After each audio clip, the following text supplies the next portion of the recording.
Hi, I'm Warren Zenna, founder and CEO of the CRO Collective, and welcome to the CRO Spotlight Podcast. This show is focused exclusively on the success of chief revenue officers.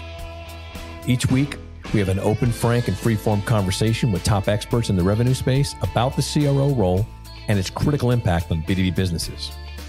This podcast is the place to be for CROs, sales and marketing leaders who aspire to become CROs, and founders who are looking to appoint a CRO or want to support their CRO to succeed. Thanks for listening. Now let's go mix it up.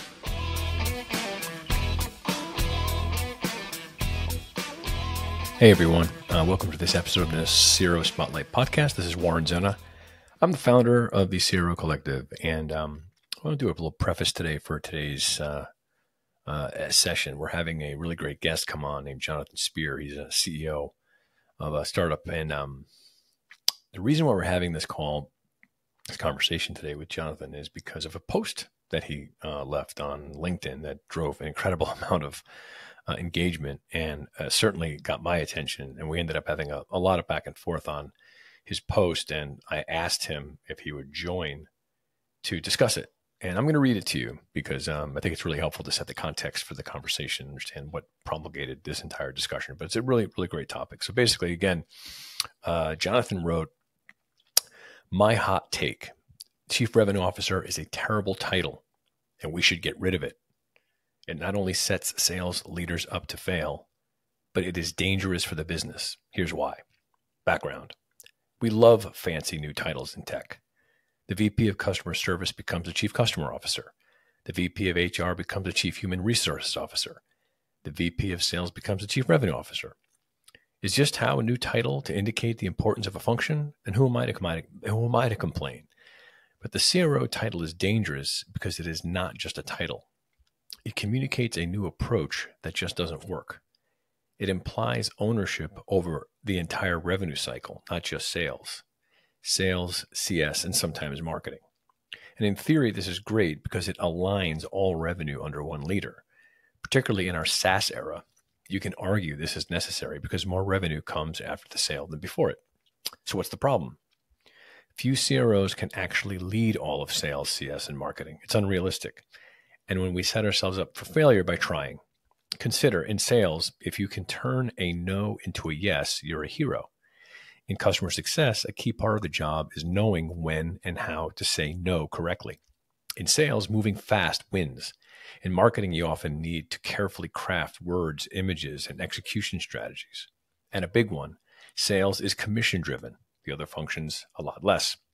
How can we really expect one person to wear all these hats?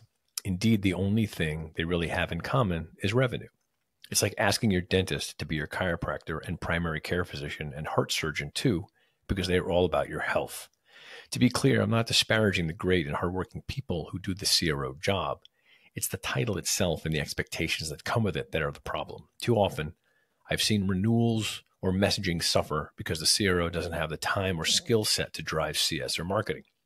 Aspiring CROs, ask yourself, do you really want to wear each hat for weeks at a time, digging into non-sales issues of coordination and efficiency? Do you really want to spend 2/3 of your time on jobs that don't drive commission? If so, great, but you're probably a COO or a CEO then, not a CRO. Get the title and comp that fits the job you're really doing. CEOs, ask yourself, will all three functions really be led well if they report to one person? Or are we just setting our sales leader and our organization up for failure by putting too much on one person who won't have the time or the inclination to give each function the attention it deserves? Takeaway, should we get rid of the title? End the era of the CRO? Yes, 100%. But will we? Probably not. Like our fancy titles, remember?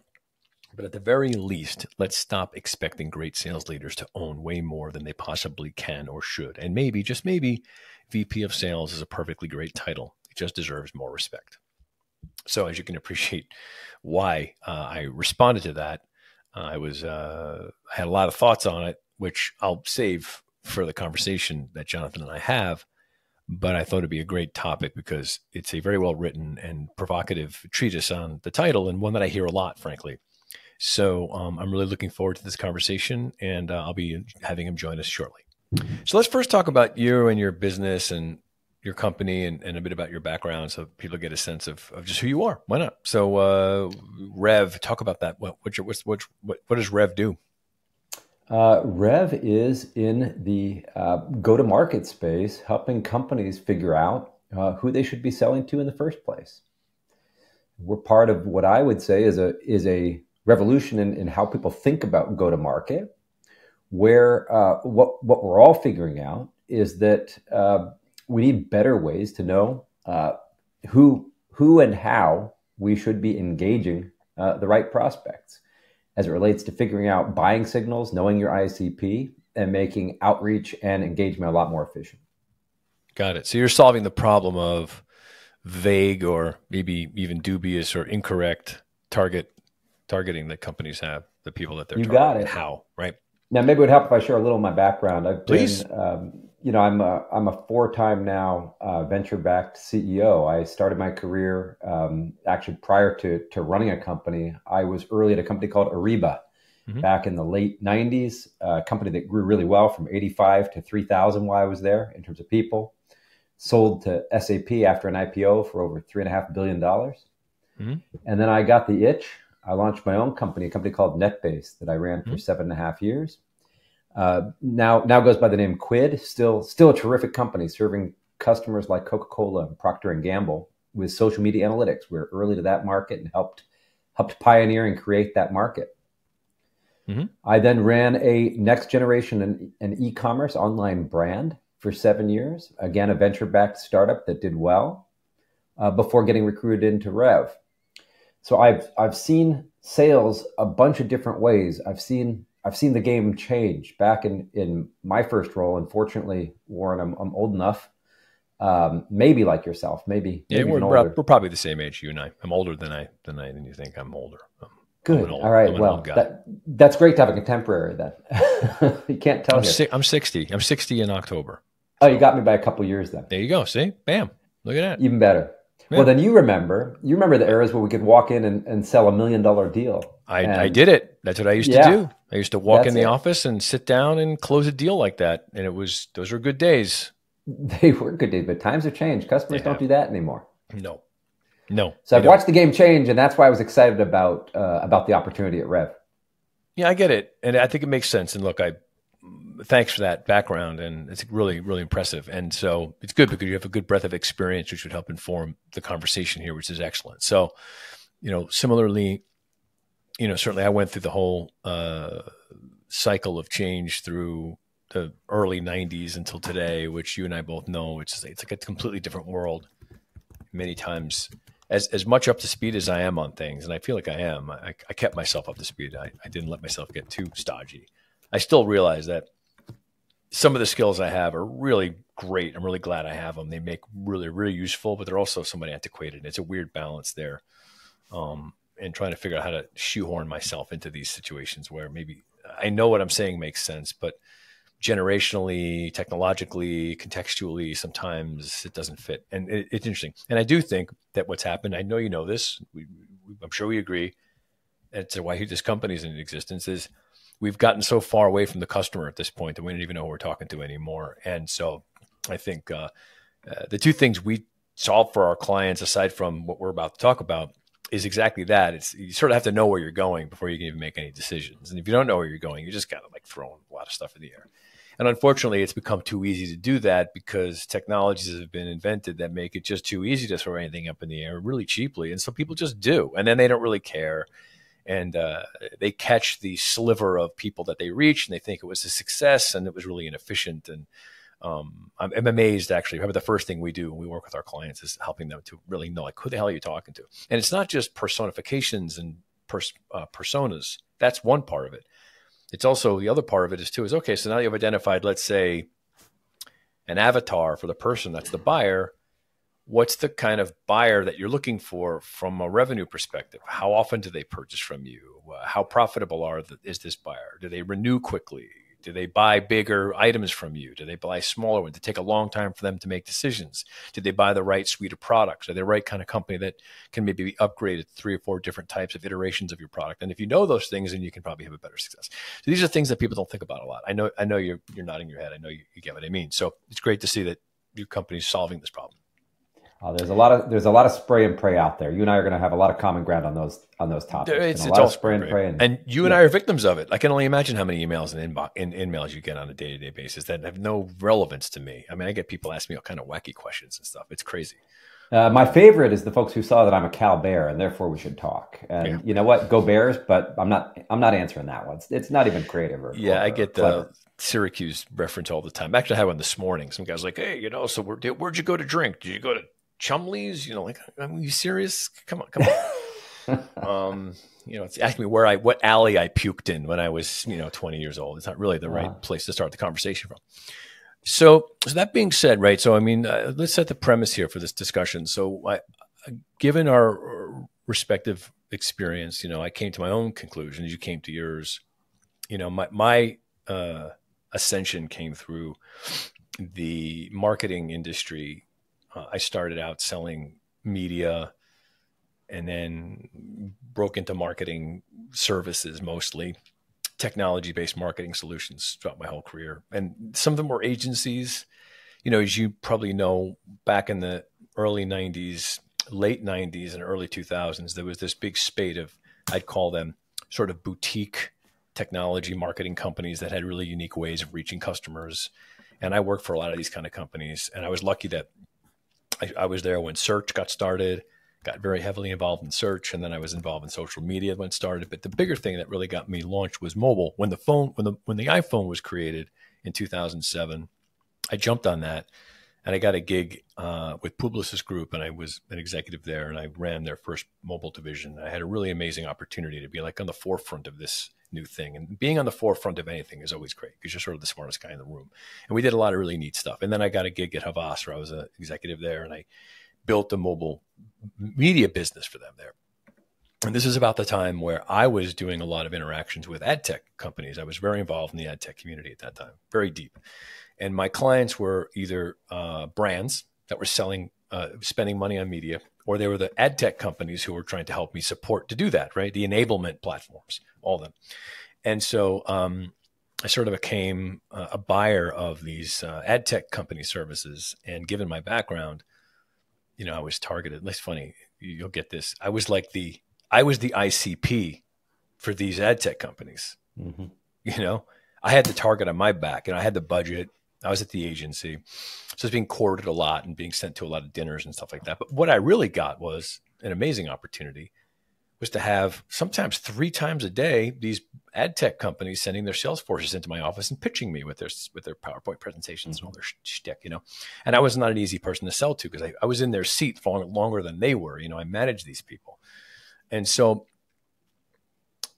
I wasn't really evaluating these ad tech services from a perspective of, is this going to help me do my job or better, as much as I was looking at it from, how do these people approach selling to me? How do they construct their story, and how do they persuade me to understand them? And are they speaking the language? I was fascinated by this. So I noticed something that I had already noticed a long time ago, which was that, the sales organizations tend to have their own whole way of going to market, distinct from a marketing organization, and even distinct from the customer experience. When you become a customer, you almost have a third experience with a company. And there's like 3 separate organizations operating many times at these companies. And unless that's solved, those 3 organizations just increasingly become bigger, more siloed, and more disparately separate from each other. So that's when sort of, I wouldn't say I had an epiphany. It wasn't like a rock fell on my head and I had some sort of like an epiphany. It was just like I thought about, what would solve this if there was some leader who had more control or strategic control over the entire revenue function, so that it's misalignment, which I do believe fundamentally is the congenital disease of most businesses. Misalignment is the problem between revenue operations. Is that if it's solved, it solves a lot of problems. But the issue is that there's too many C-suite titles in these companies, and everyone's got this big traffic jam because everyone's got their own agendas and they have executive leadership, and it's impossible to get anything done. The marketing person wants to keep their job and keep their budget. The sales leader wants to keep on running the thing. You know how it works. So I thought the chief revenue officer role was the sort of the silent, solution to this, in that if the CRO could be the leader whom brought together all these functions in some cohesive way, data, process, operations, then you have more fluidity between these things, particularly given what you and I know is now how complex things have gotten with all the data that we use and all the platforms. And I found that companies that do this do have a better time. Your point, which, by the way, I already recorded an introduction to this where I read your entire post, so we don't have to reference the whole thing. In it, you say some really provocative things, which is that it doesn't work. I'll kind of, just succinctly say what you said, summarize it, because the CRO can't do all these things. They never can give each one of these things the proper amount of time. It's too much to ask. It's a preposterous notion to think that there's this one person that can do all these things, and it should be done away with. Right? That's basically what you're saying. So I just love you to elaborate on that a bit, because I do have some thoughts on this, but I'd love you to have the chance to weigh in after my long little introduction there.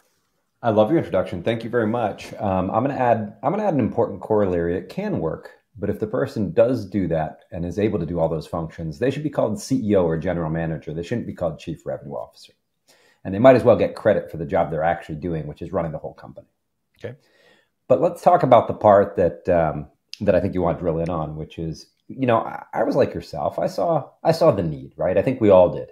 After that era when you could sell in $1 million deal and sales could really just focus on that land motion. Yep. Especially with SaaS, it's caused us all to have to think about the whole customer journey more holistically. Mm-hmm. And I was very much in that camp of thinking, you're absolutely right. We should centralize. We need more focus across that journey. It does not make sense to silo. It also doesn't make sense for each function CS, in ops, and sales to have their own operations function. Yep. You have a different process, you have different systems, you have different data, all the alignment that comes from that. It's a problem. What I've seen again and again is that the actual items you list, when you start to list out the CRO responsibilities, and you were doing it to some extent right there. You were talking data, process, operations, and so on. Those are rarely the skills of truly great sales leaders. Great sales leaders, almost by definition, start by being terrific at sales. It's a customer-facing role. And the more things change, the more they stay the same, right? Yep. It's about relationship. It's about building a genuine connection. It's understanding what the customer needs and being able to connect the dots between their need and your offering. Yep. That's a tremendous skill. It's a valuable skill. We need people to do that. In fact, VP sales is a heck of a title. It deserves more respect. No doubt. A very, very necessary and important title. I agree with you.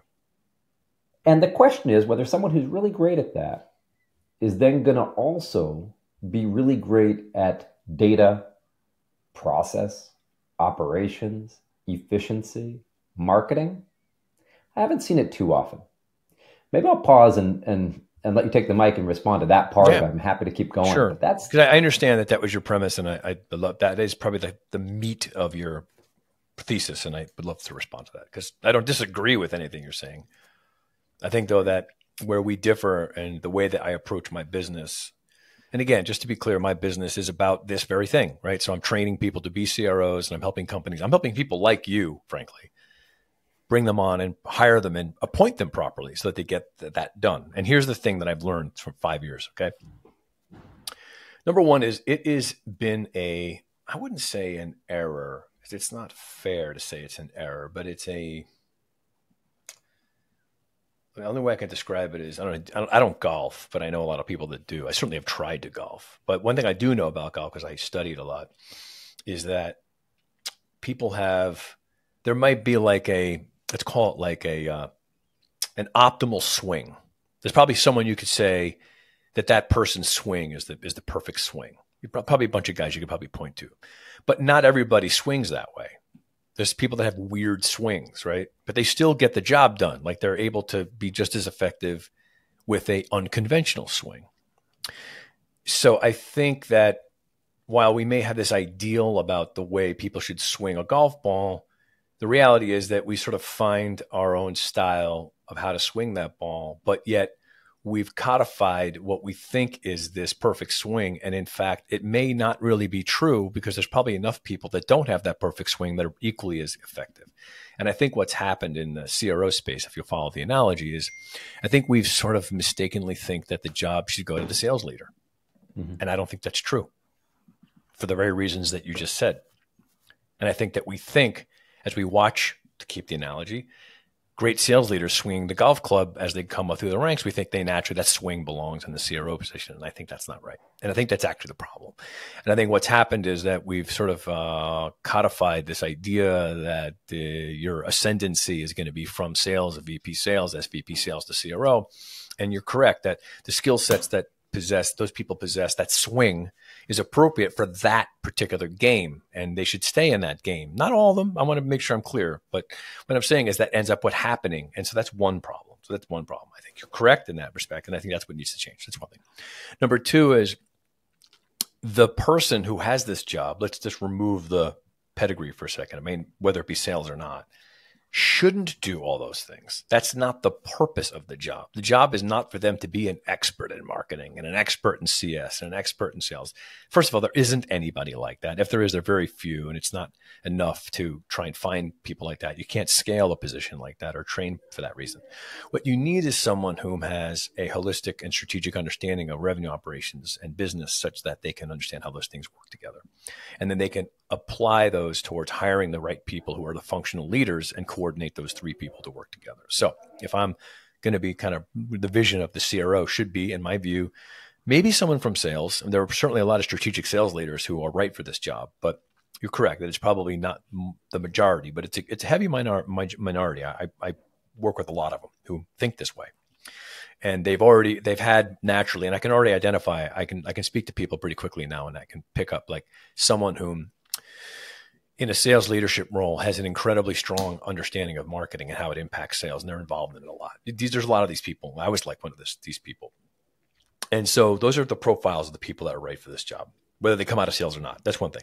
But the real more important thing is, how does the role get implemented? And the way it gets implemented in my vision and the way I'm doing it with my clients is find someone whom has more of a leadership and authority, autonomy, and resource allocation towards running the entire revenue operation and having 3 or maybe 4 subject matter leaders whom run these respective groups in a coordinated effort. So that means that a really great CRO should have an amazing head of sales, an amazing head of marketing, an amazing RevOps leader, and an amazing customer success person whom work together as a team.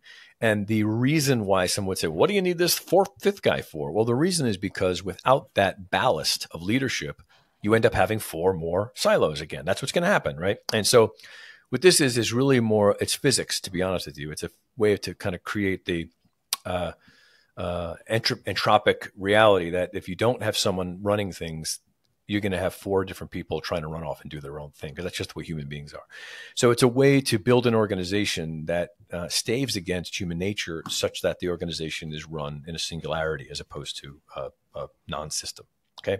So if I have someone who's really good at that and reports to the CEO, what I have is someone who I know as a CEO I can count on, that I know is going to have a really strong understanding of a revenue operation and runs it properly without having to worry about whether they're, like you said in your post, they're not sitting around worrying about the difference between the cadences of sales and the cadences of marketing, because they're different, because they have other people that do it in accordance with principles and the proper systems and processes. And when I see that done this way, it actually works really well. So to add those tweaks to the way the role is implemented is the way that it works, and the way that you professed in your post, you're correct. If it was done the way you said, it wouldn't work, and it shouldn't. And I think what I'm trying to fix, in fact, ironically, what I was trying to say to you in my response to your post is, you stated the exact problem I'm trying to fix, which is that's why the role doesn't work, is because people don't appoint it properly. And they think it's supposed to be someone that comes from sales, and they think it's someone who should do all these things, and they don't find anybody to do those things. And what ends up happening is, because this person was a great sales leader, in 6 months, that's what they end up doing, running sales, because that's what they're good at. And that's not the right way to do it, because you end up with exactly the opposite of what the role intended. So those are my responses to what you put out in your thing. I love it. Some good stuff to talk about there. And then we got to talk about incentives too. Let's do it. Totally. But I want to start with, and understand how you think about, that sort of, in my mind, it's the elephant in the room. It's the whole industry expects that the sales leader is the one who is CRO. And it's I almost, know. I was teasing people a little bit in my comments because the ones who'd say, I disagree, I need to be a CRO. I'd say, great. Well, what do you think of sales reporting to the marketing leader and giving the marketing leader the promotion, or the That's CS right. leader or the RevOps leader that promotion? RevOps And tends to be people that are good at this, by the way. They are. interesting. That's what I was going to ask you. So what kind of people actually do this? And my gut would be RevOps, but you've done it a lot. Tell me what people are good at and what people aren't. Yeah. So, honestly, marketing people tend not to be. Not for any reason. It's not to denigrate them. I love marketing people. I have an agency. I'm a marketing freak. So it's not anyone. I'm just saying the profile of a marketing person is just different. So this is the thing where it gets kind of weird, is that there is some validity to the fact that CROs should be salespeople at some point, because there is a certain quality that they need to have in that role, because it is about the pipeline still. It's a critical part of their job, and it's not going to be avoided. They can't hide from that. They have to be able to talk about it. And they also, if they're going to be overseeing a VP of sales, they need to have the respect of the stripes in their shoulder to be able to do that, right? They have to be able to talk shop. So I don't think that we should necessarily toss the entire sales background out of the thing. I just think that we've swung the pendulum over so far that we see people who perform really well in closing deals all day long and getting new top line revenue. We think we put them in the CRO, and they're just not suited for it. Look, Jonathan, it's no different than hiring, taking someone who's a great independent contributor and making them a manager, and they fail because it's not the right skill set. They have a different skill set. It's the same thing, frankly. So I think that's one thing. You're right. There is a muscle memory in the industries that we both look over that need to be changed about the way they view the role.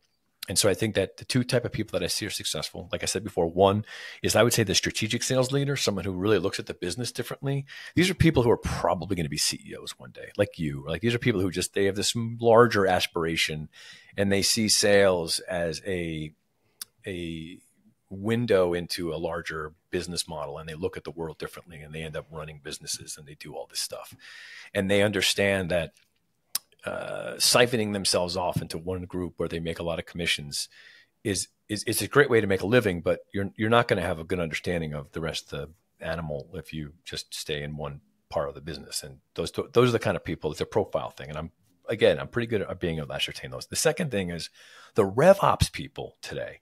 Some of them are really incredibly smart, really great people. So the earlier RevOps people were more IT people. They fixed Salesforce, they tweaked the systems, they built the CRM, right? They fixed all the tech stack and stuff.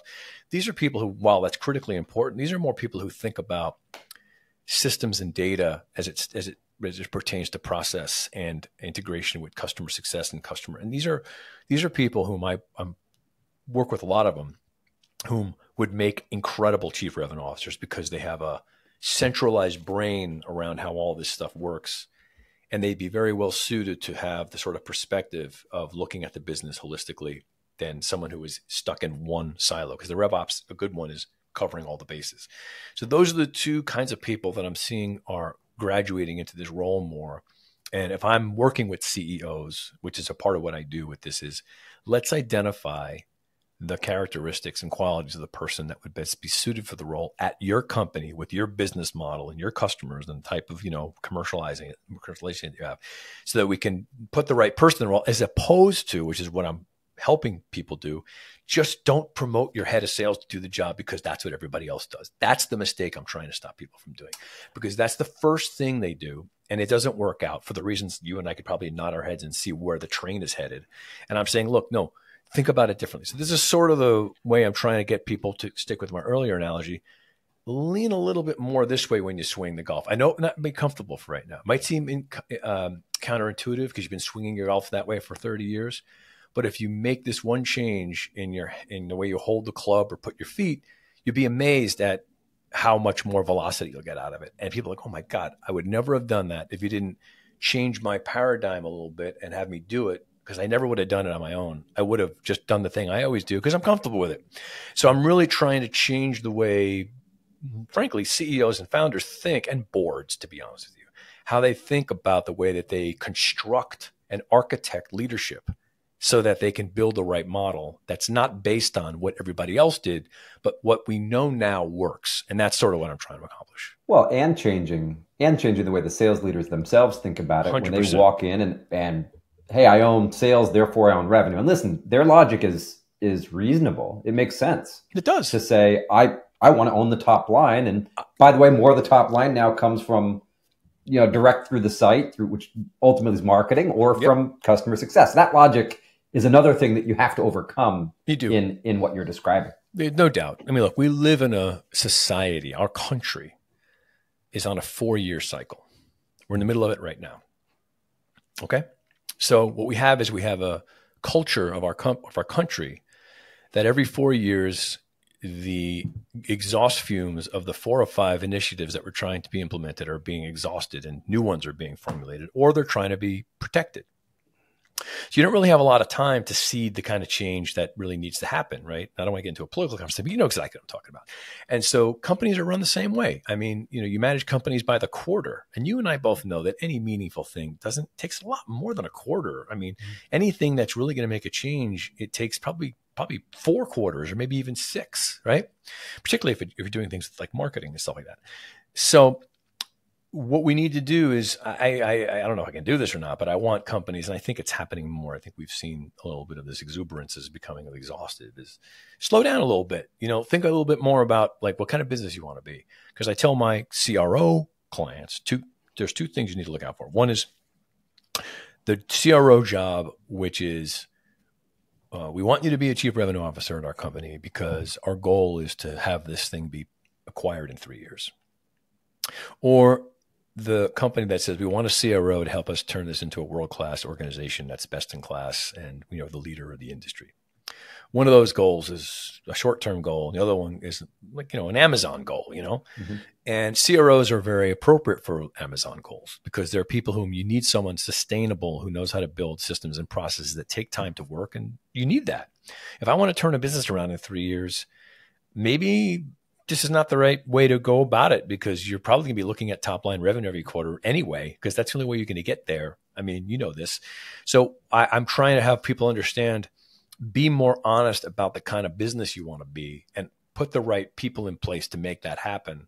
And maybe a CRO is appropriate in certain circumstances and maybe it's not.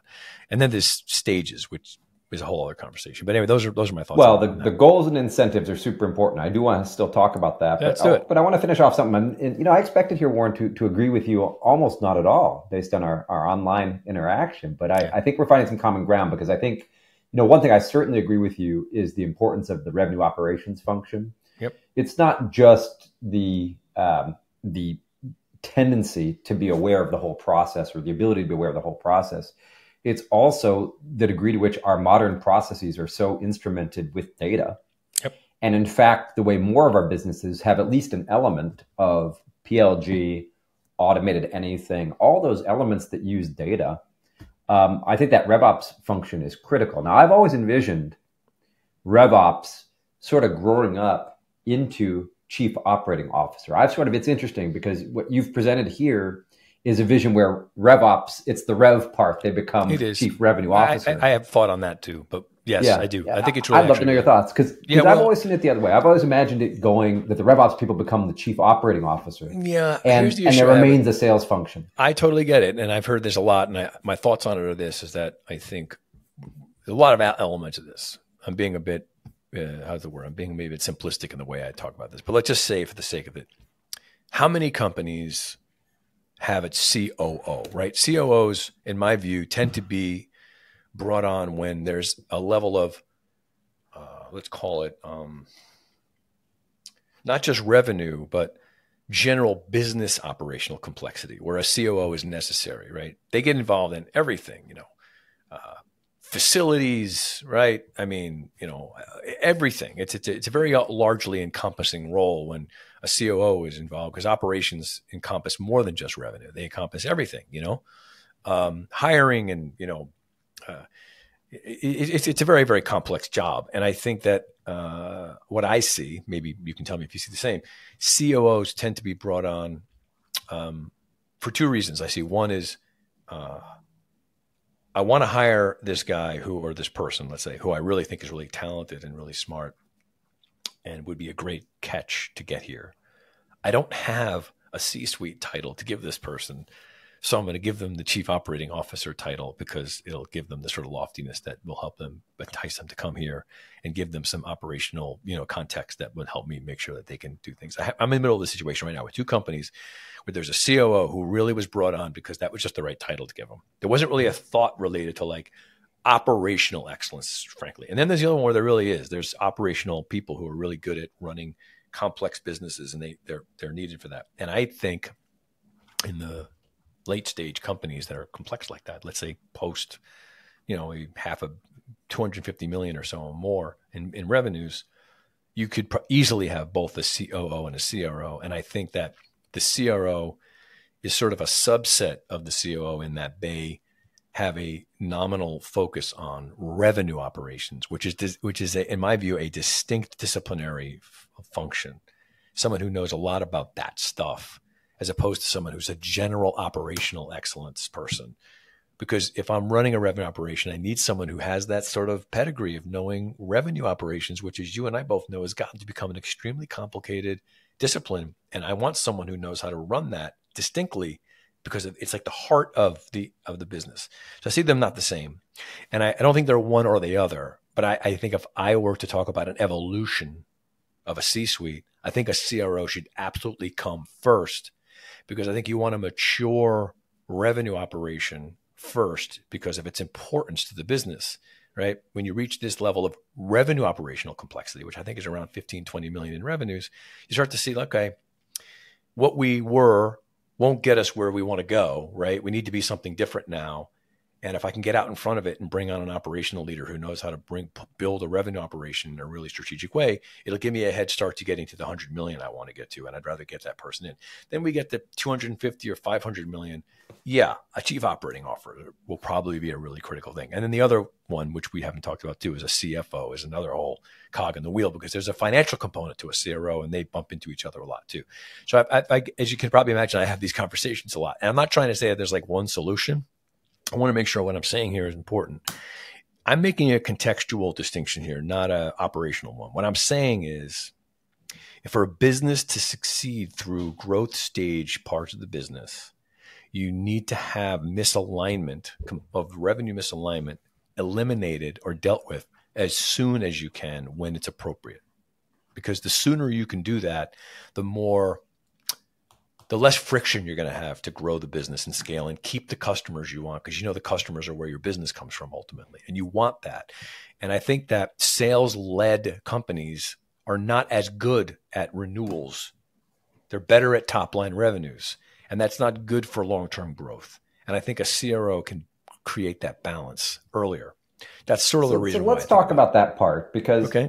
I think what we're saying is similar enough, right? Which is, one way or another, the operations functions need to re-centralize. It doesn't make sense for every individual piece of the revenue cycle to have three operations. It completely doesn't make any sense. Now, whether you call that RevOps on its own and it reports high enough up the ladder to have authority, or if it's COO or it becomes the CRO, either way, you're solving that problem. Completely fine with that. Agreed with you there. Yeah.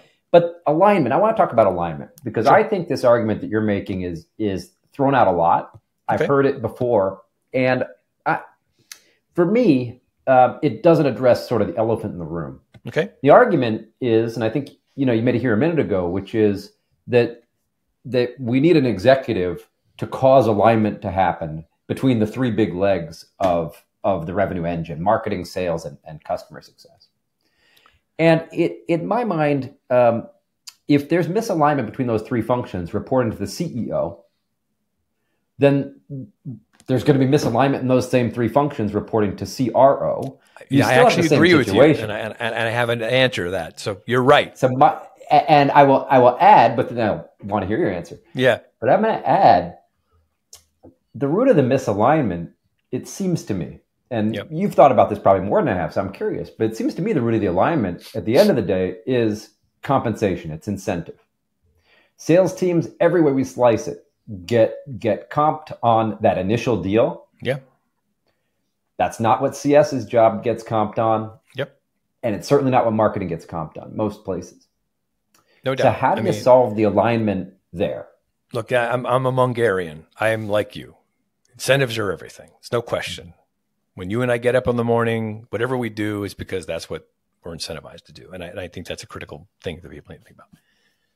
So that being said, yes, we need to change incentives, no question about it. And I think that, let me just address something you said, because it didn't articulate my position as accurately as it could be. I want to make sure I'm really clear with this. I don't think that parachuting a chief revenue officer into a company is some magical misalignment solution. Mm. In fact, that's the wrong way to do it. So here's my point. There's a middle stage between, let's call it the growth stage misalignment and aligned, right, context. And it has to do with sort of I call it the heart attack inducing stress test. Like if you and I go to the doctor and do our checkup, it's very superficial. They take your blood, they do your pulse. It doesn't really, the readout is not, the data is not that great, but it's enough to go, you're fine, get out of my office here. But if you went and did the full Cadillac and they kept you in there all day and they did every fluid and everything that they could possibly do, you're going to get a better readout. You're going to really know what's going on. You can make a 10-year-long decision based on that information easily. In fact, I think that you and I should both at this stage go get a full body scan MRI. We should spend $5,000 and go get one and have it looked as a baseline, because we could probably do one thing right now that will save our lives easily. But we don't use that data. We don't have it. And the reason we don't is because, the same reason companies don't, because they're freaking lazy and they don't want to spend the time or the money, or they're doing other things. And so the premise of my whole business is to address that, is that hiring a CRO incorrectly, or what I call being not being CRO ready, is when you either A, hire one too soon because you think that the CRO is a solution, which it's not, and you don't know exactly what that CRO is supposed to do or how to make them happen. So what you need to do first is, and it could be sponsored by the CRO, but we do this isn't a sales pitch. It's just a methodology intended to address what you just said. It's what's missing is companies don't do that Cadillac diagnostic on themselves. They don't. And so they don't really know what's going on. They don't really do. They have superficial they think it's a sales problem or a marketing problem. It's very symptomatically sort of driven, like the way they fix things. And look, I get that. I know that if I have a board breathing down my neck, I'm going to say, look, we got to hire more salespeople. We got to train them better. Or with all due respect, we got to understand our ICP better. All good things to do. I believe, though, that the problems that were just talked about, those things are all systemic symptoms of a deeper problem, which is that we don't really have a true understanding of how our company is working together right now. So performing that diagnostic will yield better data with which to say, okay, now we know, okay, let's say, for example, which I'm sure happens almost all the time. One thing we do is we don't really know our customer. We think we do. We're fishing in the wrong hole. They're biting, but if we fished in this hole, we get better bites. And why aren't we not? Blah, blah, blah.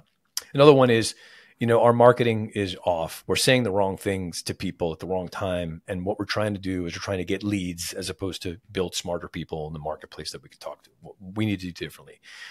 There's 1,000 things. But what I mean is, once we know these things, once we've ascertained that that's the thing, that those are the gaps, those things become initiatives.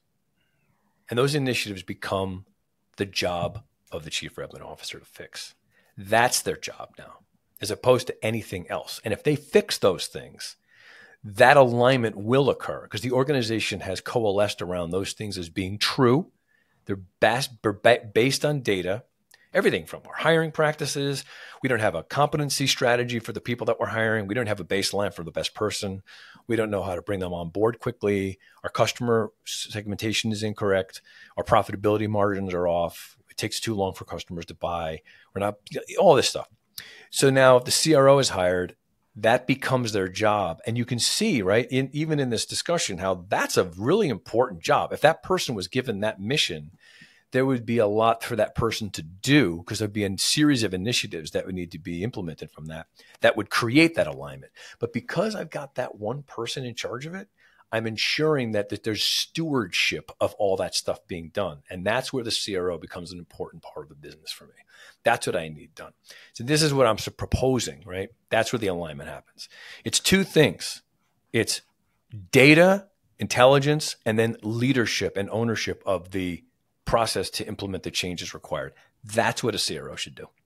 Warren, I proposed something really radical in my post. I said that we should get rid of the CRO title entirely. Yeah, I saw that. Yeah. And it may be that you've proposed something even more radical than mine. I think what you might be getting at is the sales function reporting to the RevOps function, which is not the way that most companies do it. No, I think it should. And the reason why I think it should is because I think that you and I both know that sales functions, despite their energy and their incentives, they need to be reined in a bit. They tend to, I don't want to call them cancers, but they metastasize. They really do, because they're critically important. And so what ends up happening is they get the lion's share of budget, they get the lion's share of focus, they get the lion's share of the revenues and the money, and it's all fine. But I do think it creates a lopsided organization. And I think that if the company was driven more by, I think it's even leaning the other way. I think it's not so much RevOps as much as it's actually the CS function is probably the critical thing here. Because if I look at a customer as someone whom I haven't ever spoken to yet, let's say I work with Jonathan Spier at Rev and they help me identify my ICP, and now I know who it is. Okay, so great. So now we've done a great job of working with this amazing company, and we really know now who we're supposed to target. I have to think about it this way, and I'm sure you do too, is that there's people out there who fit that profile that I haven't spoken to yet. Those people are my customers. So how can I start talking to them today, right? Mm-hmm. So if I flip my company around and have a conversation with those people that way, it's going to be more marketing and messaging driven than it is going to be sales driven, which I think people really want anyway. So I think that if companies can make that shift, I think they'll find the sales function will be more efficient because the people they're talking to will be more educated and easier to speak to. And I think that the marketing function will also be clear about their job, which is not to get sales leads. That's an inward thinking thing. It should be more about marketing's job is to educate consumers or customers or prospects about something so that they're smarter. And if they're smarter, they'll consider things differently and they'll be easier for us to talk to. Marketing should be doing that all day. And I think that that's the sort of idea that I think about the way the shift needs to be taken. So I agree with you. I think it should be led by different brains than just sales. And we're back to where we started there with spray and pray. And I think the reality is in this market with ASPs down, with close rates down, with just being a tougher market out there, it's crazy. You can't afford spray and pray. And anyway, the spray and pray is not working as well as it used to. Too many automated solutions throwing out too much content. It doesn't work. Yep, it doesn't. And it mainly is because we've sort of cannibalized our own success. It's too easy to reach people now. Too easy. And so we do, right? It's nuts. And so, I think we're spinning around and running in a race now. We're overloading people. We've turned people into people that don't want to hear from anybody anymore. We've actually created a marketplace that hates us. And, it's our own fault because the ease with which we can do it it made us lazy, I think, really has. It's made us lazy. And, I work with a lot of tech companies who work with these like an enablement platforms that allow people to do things like the dialers and the gongs and stuff. And these are good tools, but they just add more grease to a wheel that's spinning too fast already, in my opinion, anyway. And weapons of mass destruction. And I'll be an optimist here for a moment. I look at it a little like when Kindle came out and we all thought books were done and we threw out all our books. Yep. I spent the last 10 years reacquiring my book collection because you know what? Reading on paper is a lot nicer than reading on a screen. Enough of my life's on a screen. We're all like that. Yeah, I do. I think there's going to be backlashes to a lot of these things. There will. There has to be because you know what still works is meeting someone in person, having lunch, spending time together one-on-one is so much nicer than text in a little box. So here's the thing, right? But the only way to do that efficiently is to know who you're talking to and do the targeting and everything else right. You got to talk to the right person. The other thing too is, we haven't talked about this yet, but you have .ai at the end of your business, right? Mm-hmm. These tools are creating another whole level of distance from people because, we don't have to talk anymore. We can let other people do the talking. I mean, I'm getting people telling me things like, I got an avatar that'll call people for you and it sounds just like you and it'll be just like you. And I know it's a little crazy, but they're just going to get better and better. And what's going to happen is that people are going to use these things. So I'm just interested in your perspective on this. Like like you and I, two stodgy old white dudes sitting there talking about this stuff. What do you think is going to happen in 5 years or so when all of a sudden now I can dispatch some robot out to call people and have those initial conversations? I don't need an SDR. I can just do it through a machine. Is this going to be even another distance that we're going to put from people, or is it going to backlash too? I don't know if but I'm just curious because you're in it right now. What do you think? There's an old line that in the tech industry, we always overestimate the impact of technology in the short term, and we underestimate it in the long term, right? So we've all heard that, right? I think that's where we are now. I think, the idea that my agent will write my mother a birthday card for me misses the whole point. Yes, my AI agent is capable of writing my mother a birthday card, and her agent might be capable of answering that. And what's the point of that? That's not me having a relationship. Doesn't mean that I should, right? Yeah, right. I get that. I do. So, I think there's a lot of tools we use just because they're there, but it's not really wasn't a problem, And I think we're already seeing that automation without contextualization, without targeting, without the rest of it, really doesn't help anything. It just creates more garbage for people to sift through. No question. So I believe, and where I'm focused, and I think about this all the time, like you say, we have AI in the names, what we're doing. I believe the right tools will make us all a lot smarter all the time and more efficient, so that we can spend more of our time doing the things that humans need to do, which is building authentic connection. I hope so. Telling our real stories, answering real questions. I really do hope that is true. And I think that I'm sure it's optimistic. I agree that, we need to get back into some handshaking and stuff. I go to a lot of events, and I lead a lot of events for the purposes of getting together with people. I like it, So I do. I think that human nature will win out, but it's weird. It's a weird time. It's a weird time. But I'll tell you a little story. And this is also not meant to be a commercial, but here's the kind of thing we help with. We just helped a public company in their SMB business where only 15% of their actual pipeline, the deals they're actually working, only 15% match their own definition of their ICP. Right? Yeah, and we see that. Doesn't surprise me. It makes no sense. And by the way, when you get a customer that's in ICP or a prospect that's in ICP, the conversion rate is, I believe in that case, 48% higher. Okay. Now, knowing the difference, a human could do it. It's millions of hours of research, but the AI just does it for you. Yeah. That kind of thing means the conversations are better. But very useful tool. And as I said before, my earlier health diagnostics, if I can walk into a room and walk out and they know everything about my body, sign me up. That's great, right? That's right. It takes an hour instead of, or 20 minutes instead of taking 6 hours. There you go. 100%. Then we'd all do it. So that's the point. But what it needs to lead to then is genuine engagement with someone who really wants to hear from you and values your message, and your hit rates can be better. If it just leads to more, canvassing, spray and pray, then we haven't solved the problem, and I don't think companies get what they really are looking for anyway out of it. Agreed. So let's summate here so we can kind of get together on this. So first of all, I think I'm not surprised. This was a great conversation. So thank you so much. As I thought, maybe you didn't. I thought we'd agree on a lot more than you think. I tend to find it happens this way. But I just want to make sure, I think the distinction we made is that based on your original post, I don't think that it's the right thing to just shove salespeople into the role. I think that you're correct, and that needs to be thought differently. And it could be either A, don't do it, or B, evaluate sales leaders differently, that there's a different profile that makes sense for them. Number two is I think RevOps is becoming more of an important component to this that I think needs to be looked at. And the other part too is the CRO is not some sort of ubiquitous octopus that can do all these things. It's someone who has a nominal leadership over something that needs to be stewarded properly so that there isn't the alignment occurs, not through necessarily like functionally and stuff, but also just if there's one person, so instead of three, it gets rid of that human nature part. And then the last one is you need to diagnose better to know what the CRO is going to do before you bring one on. And that critical step is one that companies don't take. And I endorse that and advise them to do the work and have a process for it, which we do. We have a process for this that uncovers this thing so that the right CRO profile is identified and the right job and focus is given to the person so that the outcome is produced. That's sort of how we solve the problem. Warren, I think that's a great summary. I agree on all fronts, and it sounds like you got a great process. So I appreciate the dialogue. Nice and stimulating. Thanks for responding to my original post, and good food for thought in both directions, sounds like. Thank you. Great talking to you. And this is really wonderful. So I think that the audience is going to eat this up. So thank you for being here. Really a pleasure. Thanks for having me. Great.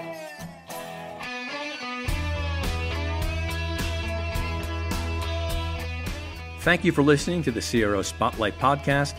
The CRO Collective's mission is to help CROs succeed and help founders and CEOs build CRO-ready organizations. You can find out more information about our services at thecrocollective.com. That's thecrocollective.com. And we look forward to having you join us next time.